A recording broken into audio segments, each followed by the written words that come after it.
29세 구미남님이 또 보내주신 사연인데요. 이거 한번 살펴볼게요. 안녕하세요. 부동산에 관심 갖고 있는 29살. 고향은 대구고 현재 구미에서 살고 있는 직장인입니다. 대구에 있는 나홀로 아파트에 18년째 사신 50대 후반의 부모님의 실거주집 이사 때문이에요. 두 분 다 현재 집에 익숙하시지만 어머니께서 이제는 대단지 아파트에 한번 살아보고 싶다 이런 얘기도 하시고 저도 은퇴 연령을 앞두고 있는 부모님의 연세에 똘똘한 내 집 한 채는 든든한 노후 자산이라 판단돼서 열심히 공부해서 최종 2개 단지를 제가 정해놨습니다. 정하셨어요. 다만 제가 공부하고 있는데 경험이 너무 부족해서 북극성주님께 조언을 듣고 싶습니다. 현재 대구 부동산 시장이 입주가 예정되어 있고 미분양이 증가하는 상황이라 지금이 맞나? 지금 해도 되나? 이런 걱정이 들기도 하고요. 참고로 저희 가족은 아들이 둘인데 저는 독립했고 남동생은 1, 2년 내에 독립할 예정입니다. 예산은 현재 4억 7천, 현재 집을 매도하는 게 3억 정도 예상을 하고요. 그 다음에 현금 7천만 원 있고 안정적인 수준의 대출이 1억이 있습니다. 그렇게 해서 예산은 4억 7천이고요. 아버지 직장인 논공에 출퇴근 용이한 송현동, 성당동, 죽전, 용산, 감삼 등 현재 서부정류장 인근에 84제곱미터 집에 살고 있습니다. 여기서 너무 멀리 가면은 좀 부담스러워 하실 것 같아요. 그 다음에 지금 최종 후보는 한양 수자인 더 펠리시티, 이건 신축이고 현재 피가 2천 정도 부동산에 물어보니까 그렇다고 하네요. 현재 거주지와 동일 생활권, 역세권, 현재 신축 20평대 아파트가 전부 다 50억 전후 형성하는 것으로 봐서 지금 이 정도 가격은 비싸지 않은 수준이 아닐까 이렇게 생각을 하는데 좀 좁지 않을까 걱정이 되기도 하네요. 그 다음에 두 번째는 감삼 우방 드림시티 전용 75입니다.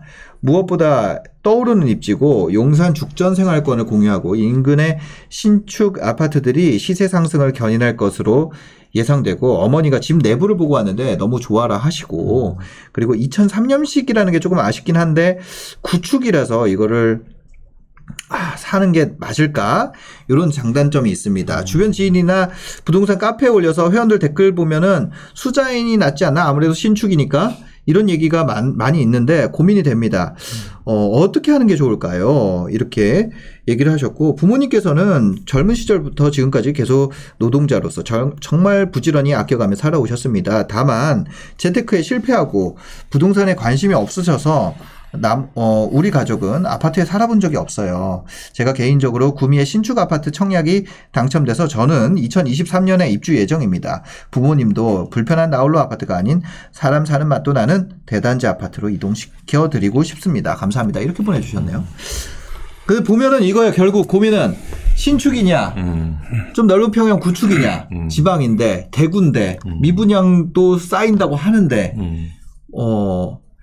좀 선뜻 매수에 손이 나가지 않는 상황 이런 상황에서 경험이 많은 북극성주님께 좀 물어보고 싶다 이런 거죠. 네. 먼저 네. 항상 이제 조금 전에도 말씀드렸지만 그 물건을 아파트를 선택하기 전에는 그 네. 지역, 즉 숲을 먼저 봐야 됩니다. 숲을 먼저 봐야 된다. 숲을 보고 나서 네. 이 지역을 지금 매수해야 될지 말아야 될지 먼저 1차적으로 결정해야 네. 되고 타이밍을 봐야 된다. 그렇죠. 그 다음에 두 번째로 그러면 어느 단지를 이제 매수할 타이밍이 나오면 어느 단지를 접근해야 되는지 네. 이런 순으로 가야 되거든요. 네, 네. 그래서 이분이 지금 보내준 사연을 좀 보면 숲을 한번 같이 한번 봐볼까요? 네, 네.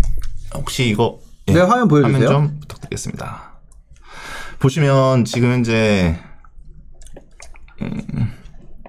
대구 그 달서구인데요. 네네. 네, 대구 달서구인데 지금 보시는 것처럼 현재 지금 매매 가격에 대한 부분에 대해서는 현재 지금 상승세가 나타나고 있지만 상승폭은 현재 지금 감소하고 있는 모습을 보이고 있고요. 네. 저 파란 선이 매매 가격이죠. 예, 이 파란 선이 매매 가격이고요. 네네. 그 다음에 이 하늘색 보이잖아요. 네. 이 시장 강도인데 시장 강도가 현재 급격하게 떨어지고 있는 모습을 보이고 있죠. 엄청 약해지고 있네요. 그렇죠. 그래서 지금 현재 시장 강도가 79 정도 나타나고 있어요. 네네.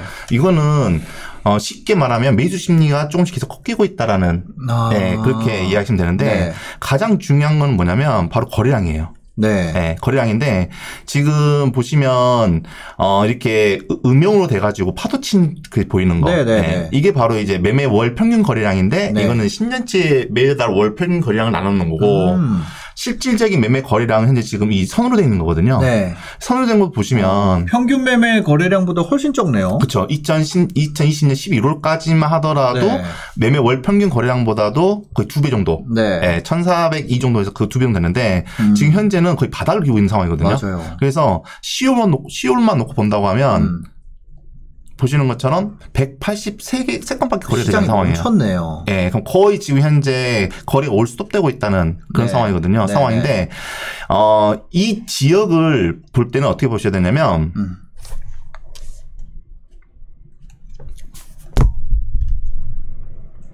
자, 보시면 봐보세요. 달서구의 특징 중에 하나인데요. 달서구는 지금처럼 이렇게 이게 지금 연 수요량이거든요. 네. 연 수요량인데 매매 가격이 상승했을 때는 공급에 대한 리스크 영향을 받지 않았다가 하락을 조정을 하는 시점이 전부 다 이렇게 공급량이 이제 누적 공급량이 올라왔을 때, 네. 예, 이때 일시적으로 이렇게 해서 차장 조정이 나타나고 시작을 했고 그리고 나서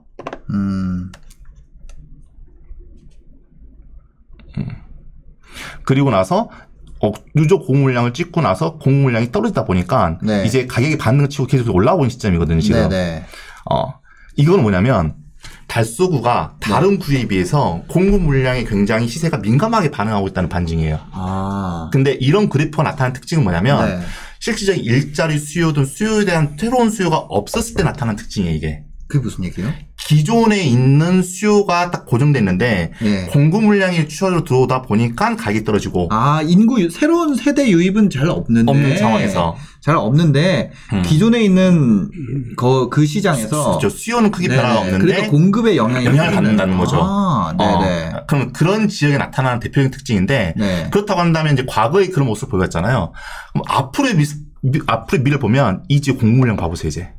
이 지역의 공급 물량. 내년부터 터지기 시작합니다. 누적 공급 물량이. 공급 물량이 어떤 거예요? 지금 현재 이게 공급 물량인데요. 밑에 막대 그래프가. 네, 막대 그래프. 네네. 이게 공급 물량인데 이게 지금 지금 연별 수요량. 네. 그다음에 연별 입주량의 누적 입주 물량이거든요. 네네. 이게 계속 들어온다는 것은 공급 물량이 연별 수요량보다 즉 그 지역에서 소화할 수 있는 수요량보다도 공급 물량이 훨씬 더 많이 지금 들어온다는 반증입니다. 네네. 근데 과거에 지금 10년 동안 나타나는 비중에서 제일 가장 많이 들어온 시점이에요, 지금. 이 시점이. 근데 네. 공급 물량에 대한 부분이 많이 들어오는데 이걸 네. 받칠 수 있는 수요가 크게 늘어나지 않는다. 어차피 여기는 성서산업단지 외에 네. 별도로 일자리 수요에 따른 호재가 없는 지역이거든요. 지금 달서구만 보고 있는 거죠. 그렇죠. 예. 그러다 보니까 물량에 대한 리스크에 대한 부분이 더 들어올 수 있는 가능성이 크다는 거고 또 하나는 이 지역에 지금 보시면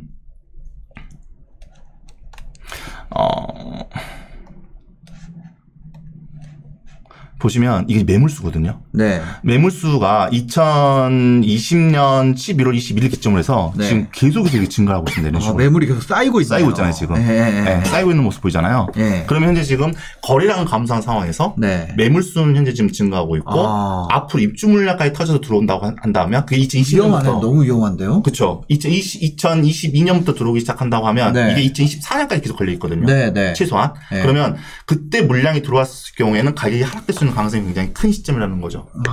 네. 그럼 여기까지가 어떻게 보면 이분 같은 경우에는 지금 네.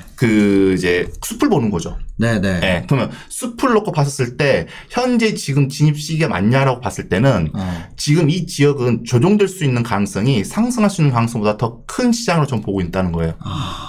그렇다고 한다면 지금 매수하는 데 있어서는 굉장히 네. 주의가 필요하다를 보고 있는 거고요. 지금은 사면 안 되겠네요, 그러면.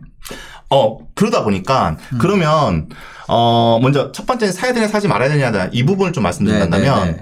지금 이분이 위치한 지역이 지금 이 지역이거든요. 용산역 있는 그리고 지금 보는 구축 아파트가 현재 이 아파트고요. 네. 우방트림시티가 이 아파트고 그 다음에 이제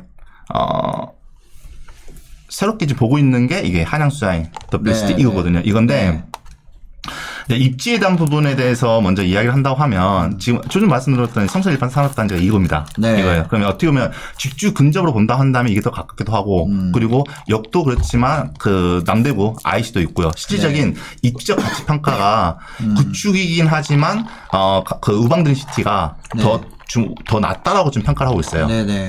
더 낫다라고 평가하고 있고 그리고 실질적으로 지금 현재 구축의 가격 평당 가격하고 신축의 평당 가격을 놓고 봤을 때는 봐보세요. 같은 34평 기준으로 해서 신축인데 5억 5천원 현재 지금 돼 있죠. 네네. 근데 이건 2003년식으로 해서 같은 같은 3, 4평이라 하더라도 5억 8천에 돼 있죠. 네. 구축이 좀 높잖아요. 네. 이거는 입지적 가치가 더 크다는 반증이기도 해요. 그게 시세 평가가 반영이 되는 거기 때문에. 네. 그러면 입지적으로 나중에 추후에 둘 중에 하나 선택한다면 저라고 한다면 저는 우방드림시티가 더 낫겠다고 저는 판단합니다. 네. 그리고 이 주변에 대한 신축 공급이 이제 되고 있는 상황이고 네.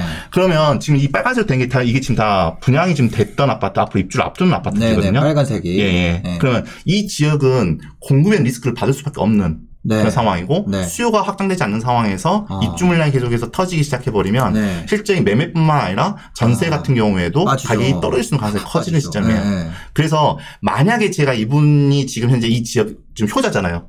부모님을 대단지로 이렇게 모시고 싶다고 한다면 그거는 지금 당장 움직이기 시작하기보다는 이제 2024년도 되면 그때 되면 이제 물량이 거의 끝자락에 입주 물량 끝자락에 들어오기 때문에 그때 가격이 어느 정도 이렇게 조정이 되고 했었을 때 그때 선택을 해서 뭐 입주를 하거나 이렇게 매수를 하는 식으로 그 어떤 매수의 타이밍을 좀 전 늦췄으면 좋겠어요. 좋은 거 많이 나오면 그때 하자. 네. 지금보다 좀 더 가격이 떨어질 수 있는 가능성이 큰 시장이기 때문에 그 소나기가 올지 뻔히 알고 있는데 우선 준비 안 하고 가기보다는 소나기가 다 지나고 난 다음에 시장 상황을 보고 나서 매수를 하더라도 전 늦지 않는다. 그렇게 보고 있는 거죠. 이제 그게 없다면 그 공급이 없다면 뭐 사야겠지만 뭐 좋은 것들이 계속 나오는데 그리고 이거 입주 시작하면은 역전세 세게 오거든요. 맞습니다. 이 정도는 맞아요. 그리고 현재 지금 보시면 이게 매매뿐만 아니라 봐보세요. 이게 지금 이 주황색이 전세예요. 전세 좀 같이 늘어나고 있는 거거든요, 지금. 그러니까요. 네, 매매뿐만 아니라 전세도 좀 같이 늘어나고 있는 상황이고, 그리고 입주 물량이 터진 상황에서는 전세 가격이 같이 흔들릴 수 있는 가능성이 크고, 역전세도 나타날 수 있는 가능성이 있거든요. 그러니까요. 또 이게 입주되면은 중도금이나 이런 거 갚아야 되는데, 근데 감당이 안 되죠, 이제. 그러니까. 그러면 이제 전세 맞춰야 되니까 전세 물건 계속 나오고, 그 전세를 맞출 수밖에 없는 상황이 돼서 전세 물건이 나오는 거잖아요. 그렇죠. 그러다 보니까 물량이 많은데 이제 전세 물건이 여기도 나오고 여기도 나오고 여기도 나오고 보니까 가격이 떨어질 수밖에 없는 거죠. 그렇죠.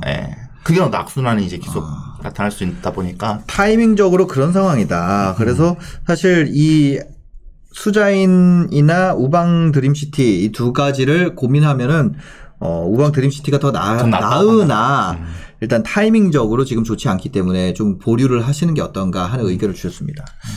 저는 제가 수업 시간에 저희 수강생분들께 반드시 공부해야 될 곳이 저는 대구라고 지금도 강조하고 있거든요. 지금 공부해야 되는 곳은? 지금 공부해야 되는 곳이 대구고요. 대구에도 지금 재개발, 재건축 사업지가 굉장히 많아요. 이제 만약에 조정장이 오면 재건축, 재개발의 시세 하락폭이 일반 아파트보다 훨씬 커요. 조정이 시작되면. 왜냐하면 일반 아파트는 만약에 조정이 왔을 때 일반 아파트는 그래도 누군가 거기서 살아야 되고. 그죠. 내가 만약에 시세보다 조금 가격을 낮춰서 내놓으면 거래는 되는데 재개발, 재건축은 일단 실거주 수요가 안 붙어요. 못하니까. 재건축은 그나마 난데. 재개발은 더더군다나. 그래서 그렇기 때문에 수요층이 거의 없어지고, 앞으로 뭐 아파트가 계속 떨어진다고 하는데 투자자가 올 일도 만무하고, 가격 하락폭이 일반 아파트보다는 많이 크단 말이에요. 사실 그게 어떻게 보면 또 매수 타이밍이 되죠. 그래서 뭐 제가 더 깊이 얘기하긴 좀 그런데, 그래서 대구는 굉장히 공부를 좀 해야 될 지역은 분명합니다. 알겠습니다. 어떻게 보면은 재개발 재건축이 시장의 민감도는 더 높은 것 같아요. 맞아요. 시장의 민감도도 높고 심리에 따라서 많이 움직이는데 근데 예를 들어 이런 거죠. 비트코인은 영원한 비트코인이고 주식도 영원한 주식인데 재개발, 재건축의 가장 좋은 점은 심리에 민감하단 말이죠.